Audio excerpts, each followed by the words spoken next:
శ్రీ గురుభ్యో నమః. 6వ అధ్యాయం 32వ శ్లోకము.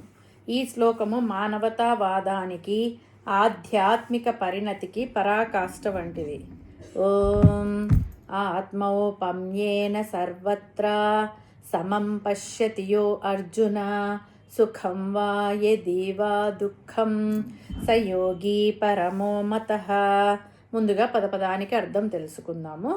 అర్జున, ఓ అర్జున, సర్వత్రా అంటే అంతటా అన్ని ప్రాణుల యందు, సుఖం వా సుఖాన్ని గాని, ఎదివా దుఃఖం లేదా దుఃఖాన్ని గాని, ఆత్మౌపమ్యేన తనతో పోల్చుకొని, సమం సమానంగా, పశ్యతి ఎవరు చూస్తారో, సహా అటువంటి వాడు, పరమయోగి శ్రేష్ఠుడైన యోగి అని మతః నా అభిప్రాయము.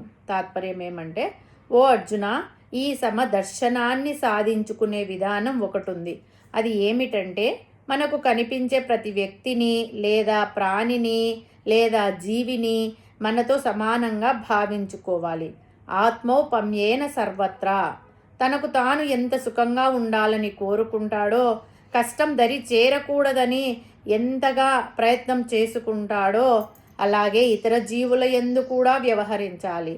అందరూ తనతో సమానంగా ఉండాలి అనే భావనతో ఉండాలి. ఆత్మౌపమ్యేన సర్వత్రా సమం పశ్యతి యో అర్జున. ఈ లోకంలో ఉన్న సమస్త ప్రాణుల సుఖాలను దుఃఖాలను తనకు కలిగినట్టే భావిస్తూ వాటిని సమానంగా ఎవరైతే చూస్తారో వాడే యోగులలో శ్రేష్ఠుడు. ఇప్పటిదాకా జ్ఞానం గురించి చెప్పాడు పరమాత్మ. ఈ శ్లోకంలో విజ్ఞానం అంటే తాను తెలుసుకున్న జ్ఞానాన్ని ఎలా ఆచరణలో పెట్టాలి అన్న విషయం చెబుతున్నాడు. ఒక విధంగా దీనిని వేదాంతం అంటే ప్రాక్టికల్ వేదాంత అని అనవచ్చు. విన్నదానిని, తెలుసుకున్న దానిని ఆచరణలో పెట్టినప్పుడే ఆ జ్ఞానము విజ్ఞానం అవుతుంది. ప్రతి జీవిలోనూ పరమాత్మ ఆత్మస్వరూపుడిగా ఉన్నాడు అని తెలుసుకున్నవాడు ఇతరుల పట్ల దయ, జాలి, కరుణ, ప్రేమ కలిగి ఉంటాడు. కోపము, ద్వేషము ఉండకూడదు. అపకారికి కూడా ఉపకారము చేసే నేర్పు కలిగి ఉండాలి. ఇతరులు తనను హింసిస్తే తనకు ఎంత బాధ కలుగుతుందో ఆ బాధే తన వల్ల ఇతరులకు కలుగుతుంది అని తెలుసుకోవడం. ఈ స్థితికి అందరూ చేరుకోవాలి. అటువంటి వాడు యోగులలో పరమయోగి అని పిలువబడతాడు. సయోగి పరమో మతః.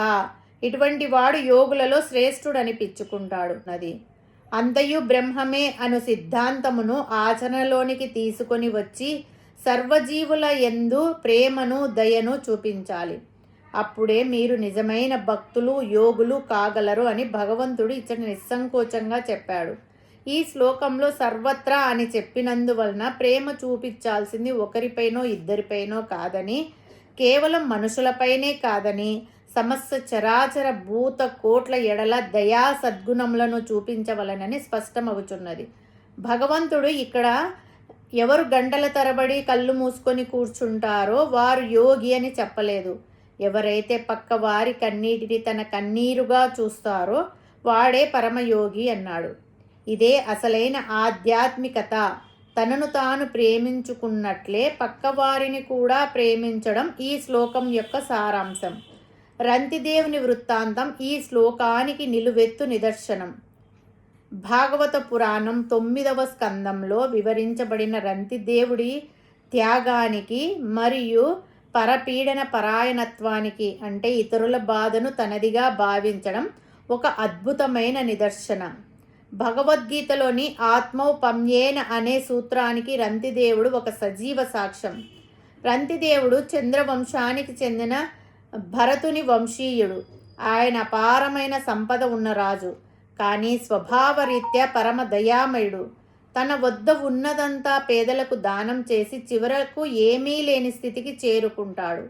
ఒకానొక సమయంలో రంతిదేవుడు, ఆయన కుటుంబం తీవ్రమైన దారిద్ర్యంలో చిక్కుకుంటారు. వరుసగా 48 రోజుల పాటు వారికి ఆహారం కానీ, కనీసం తాగడానికి నీరు కానీ లభించదు. 49వ రోజు ఉదయం దైవావశాత్తు వారికి కొద్దిగా పాయసము, నెయ్యి, గంజి మరియు నీరు లభిస్తాయి. ఆకలితో ప్రాణాలు పోయే స్థితిలో ఉన్న ఆ కుటుంబము భోజనానికి సిద్ధమవుతుంది. సరిగా అప్పుడే వరుసగా 4 అతిథులు వస్తారు. మొట్టమొదట ఒక బ్రాహ్మణుడు వచ్చి ఆకలి అని అడుగుతాడు. రంతిదేవుడు తనలో ఉన్న భగవంతుడిని ఆ బ్రాహ్మణుడిలో దర్శించి తన వాటా ఆహారాన్ని భక్తితో ఆయనకు ఇస్తాడు. బ్రాహ్మణుడు వెళ్ళిన తర్వాత ఒక శూద్రుడు వచ్చి ఆహారం అడుగుతాడు. రంతిదేవుడు ఏమాత్రం సంకోచించకుండా మిగిలిన ఆహారంలో కొంత భాగం ఆయనకిస్తాడు. ఆ తర్వాత ఒక వ్యక్తి తన వెంట ఉన్న కుక్కలతో వచ్చి, నేను నా కుక్కలు ఆకలితో ఉన్నాము, ఏమైనా పెట్టండి అని అడుగుతాడు. రంతిదేవుడు ఎంతో గౌరవంతో తన వద్ద ఉన్న మిగిలిన ఆహారాన్ని ఆ కుక్కలకు, ఆ వేటగాడికి ఇచ్చేస్తాడు. ఇప్పుడు రంతిదేవుని వద్ద కేవలం ఒక వ్యక్తి తాగడానికి సరిపడా నీరు మాత్రమే మిగిలి ఉంది. ఆయన ఆ నీటిని తాగి తన దాహాన్ని తీర్చుకుందాం అనుకునే లోపు ఒక చండాలుడు వచ్చి, అయ్యా, నేను అలసిపోయాను, గొంతు ఎండిపోతుంది, కొంచెం నీరు ఇచ్చి నా ప్రాణం కాపాడండి అని దీనంగా అడుగుతాడు. అప్పుడు రంతిదేవుడు చెలించిపోయి భగవంతుణ్ణి ఉద్దేశించి ఇలా ప్రార్థిస్తాడు. ఓ స్వామి, నాకు అష్టసిద్ధులు వద్దు, మోక్షం వద్దు, పునర్జన్మ లేని స్థితి అంతకన్నా వద్దు.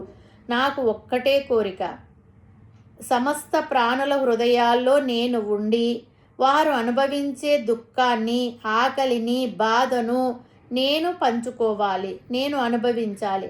నా బాధ ద్వారా అయినా ఇతరులు బాధా విముక్తులు కావాలి అని ప్రార్థించి తన ప్రాణాన్ని నిలబెట్టి ఆ నీటిని ఆ చండాలుడికి ఇచ్చేస్తాడు.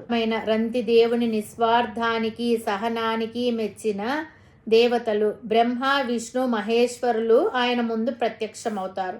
నిజానికి ఆ అతిథులందరూ అంటే బ్రాహ్మణుడిగా, శూద్రుడిగా, చండాలిగా, వేటగాడుగా వచ్చిన వాళ్ళందరూ దేవతలే. వారు రంతిదేవుణ్ణి ఆశీర్వదించి ఏదైనా వరం కోరుకోమంటారు. కానీ నిష్కామయోగి అయిన రంతిదేవుడు ఏ కోరిక కోరడు. తన మనస్సును పూర్తిగా విష్ణువుపై నిలిపే శక్తి, భక్తి ఇయ్యమని అడుగుతాడు. ఈ కథ ఇచ్చే సందేశం ఏమిటంటే, మానవత్వమే పరమావధి. ఆకలితో ఉన్న ప్రాణికి అన్నం పెట్టడం కంటే పెద్ద పూజ లేదు. మన ప్రాణం మీదకు వచ్చినప్పుడు కూడా ఇతరుల క్షేమం కోరడం నిజమైన యోగ లక్షణం. భగవద్గీతలో కృష్ణుడు చెప్పినట్టు తన సుఖదుఖాలను ఇతరుల సుఖదుఖాలతో పోల్చి చూసుకునే రంతిదేవుడే పరమో మతః అంటే శ్రేష్టమైన యోగి. పరమాత్మ బోధించిన సర్వాత్మ దృష్టి రూపమగు ఈ యోగమును అర్జునుడు అందుకోలేక పరమాత్మను ఈ విధంగా ప్రశ్నిస్తూ ఉన్నాడు. హరి ఓం తస్సత్.